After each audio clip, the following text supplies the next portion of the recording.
Hey, Danielle. Hey Hannah, how's it going? Good. Well, welcome. This is our first episode in our learning series. This is one of four. Danielle, we're only talking for about 15 minutes. This is a short little kind of intro into the foundations of oppression. Awesome. So, can you give us a little bit of a primer? Like, what is oppression? Great question. We say this word all the time, but what is it? So I'm going to use the University of Michigan's School of Social Work's definition for oppression.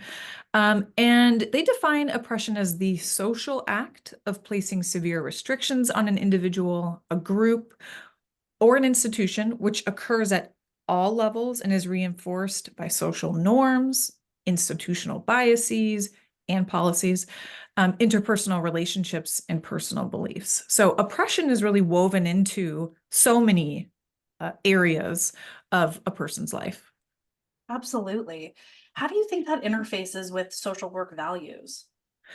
Social work values are that's the foundation of who social workers are, what they're doing. And students are really integrating both, social work values, they're learning about social work values, and they're learning how to practice and embody social work values. And those include service, social justice, the dignity and worth of the person, the importance of human relationships, integrity and competence. And so as social workers navigate the world, and particularly emerging social workers navigate field and practicum, they're really learning how to embody those as they're working to ameliorate oppression. And part of that, Danielle, is talking about, these key concepts in the classroom. We hear these kind of students are orienting to these big concepts like capitalism. What does that mean when students are engaging in this work and learning and they have their own lives, they're experiencing oppression, they're working with folks who are also experiencing oppression? Walk us through that. Yeah, absolutely. I think we can all agree that no one goes into social work because they're interested in capitalism, but it continues to come up. And it continues to come up because it is really foundational to kind of the structure of our society. And so when we say that the US is a capitalist system, we're really talking about the way that resources kind of move through that system. And by design, the way that it's sort of structured to disproportionately support some while extracting and exploiting others. And what I mean by that is within a capitalist model, there are folks that own the means of production and there are folks that participate in the means of production. And so that's essentially the folks that own the business or own sort of the structure that is needed to create sort of whatever product is being created. And then there are the laborers that participate in that.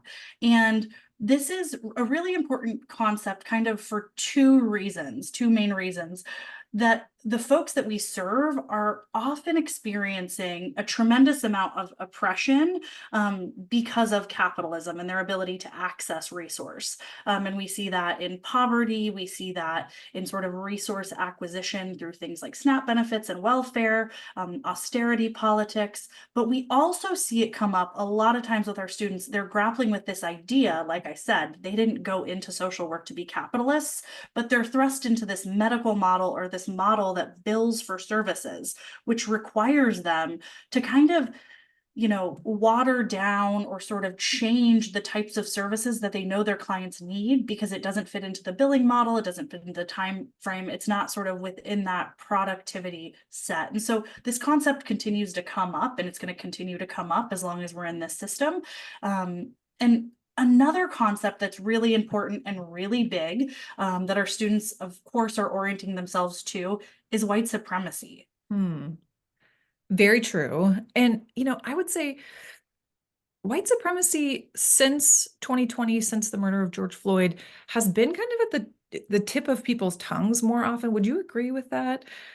Yeah, absolutely. I think people are sort of talking about it in ways that it's a call to action for them, but they might not really understand what it means.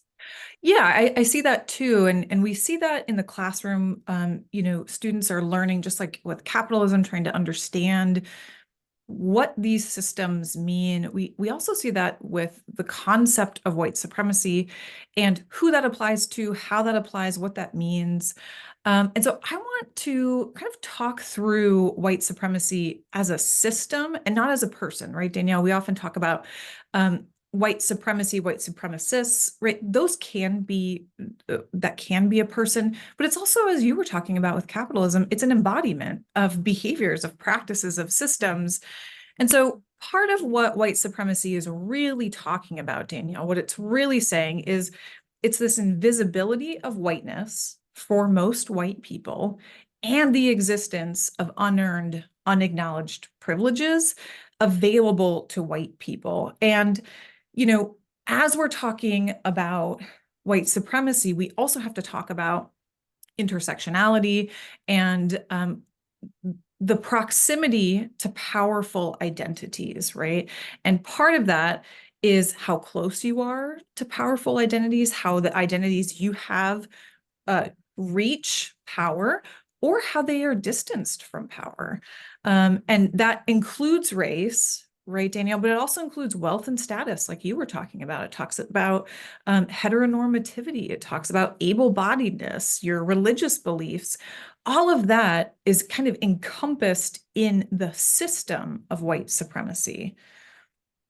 Yeah, so it sounds like, I mean, what we're talking about right now is really kind of shifting the conversation from the individual and beginning to talk about the ways in which kind of institutions maintain this power.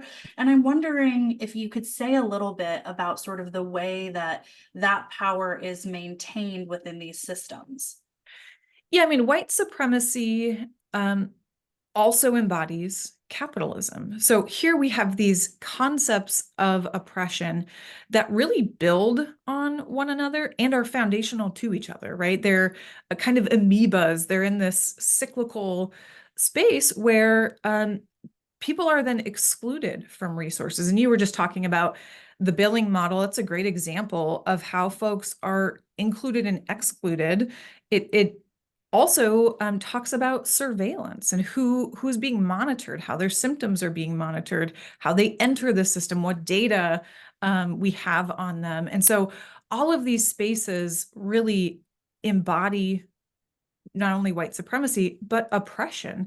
And when we talk about in our training, anti-oppressive work and anti-oppressive field supervision, we really are going to kind of unpack these concepts and begin to understand how students are both interacting with them and addressing them, and the role of supervisors in supporting these emerging practitioners as they begin to learn, you know, more about the career that they've chosen and are so passionate about. I wonder for you, what does that mean as we start talking about how these systems are maintained? Yeah, I think it's really interesting. As you were talking, I was really kind of thinking about that dual process that field supervisors hold, where they're not only helping emergent practitioners kind of learn about what these concepts mean for the clients and the communities that they serve, but also what they mean for them, Yeah. right? As a practitioner and as sort of this agent of change that's also required to operate within these sort of capitalistic and white supremacist models. And so I think it's really important when we think about particularly those two structures, but these any structure of oppression is really reminding ourselves and our clients and our students that these systems work really well, right? So Design, by there's design. by They design. by So design. there's this idea that, oh, the system is broken. The system is not broken. The system is serving exactly who it is designed to serve. And so shifting that ownership away from the individual practitioner, away from the individual client is really helpful when we think about interruption, but also long-standing change and how we as social workers can kind of leverage our position and our power because we are kind of unique practitioners in that way. And it also kind of recenters the complexity of the folks that we work with, the complexities of the students that we serve, and just the complexity of the world in that people are, you know, none of these are moral failings. They're really the result of a system that that exists to exploit many to benefit few. And social workers, of course, are within that labor force, but also within the folks that can sort of help in that regard. I also think it's really important when we think about capitalism, and we're going to get into this in our training, kind of ways that we can interrupt capitalism in a social work model. But just in thinking that there were many types of systems before capitalism, there will be many types of systems after capitalism.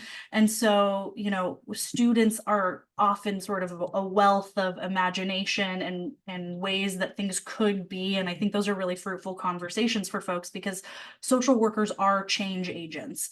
And so thinking about what would it look like if we were to embody a more equitable practice, a more equitable system, a more equitable conversation. And that really gets into, examining our own intersectionality and position, and sort of naming the systems that are at place that oppress us and those we serve.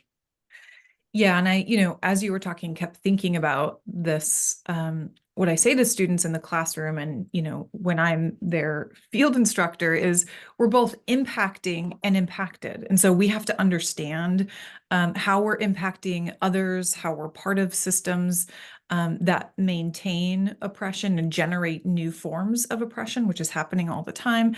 And then we're also impacted by that oppression and those systems. And so finding space in all of that is challenging. Students are carrying a lot. And as you said, we're going to talk through as supervisors how we can step in and support, how we can really be those change agents, lead change with students. And, I love that you said students are so creative, right? They have amazing ideas, incredible passion. And it's really exciting to see and know, right, that students are engaging with a lot of theory, a lot of concepts that uh, are not just bite-sized, right? It's for the rest of their career. Yeah. Yeah. And I think also, I mean, you mentioned George Floyd, but I think it's worth noting that, of course, there are many events happening all the time that students have to integrate and sort of understand what the implications are for social work, for the political landscape, and how that not only impacts them, but impacts the folks that they serve and their future sort of trajectories within the field. And so as we're thinking about supporting marginalized communities, thinking about what that means on a local level, on a global level, and sort of what that means for our values within the field as we kind of infuse some of this critical consciousness into our practice. Yeah, yeah, and critical reflection, which we'll talk about not only in another episode, but in our training and in the workbook. I'm going to bring us back to that University of Michigan School of Social Work definition of oppression as we kind of close and think about, this definition is really talking about oppression being reinforced by social norms, institutional biases and policies, interpersonal relationships, and personal beliefs. And it's much bigger than just one person. These are systems, these are policies that not only you and I are engaging with and interacting with, but the folks who are listening and watching, and our students as they serve the community in the various ways that they do. And so I think it's really important that we have a great foundational understanding of what oppression is and what it means, but really why it matters to social work. And I think you really helped us talk through what that means. Well, I think you did as well. And I wonder if it would be helpful for us to link a couple articles if folks want further information about some of these concepts or what that means for social work practice or social work education. We can link those with the video and the podcast. Absolutely. So our next episode is going to be talking about critical pedagogy. So we're going to talk through what that means, why it matters for social work, and how students, professors, and field instructors are engaging and can engage with critical pedagogy in this practice. Awesome. I look forward to it. Thank you so much. Thank you. Bye. Bye.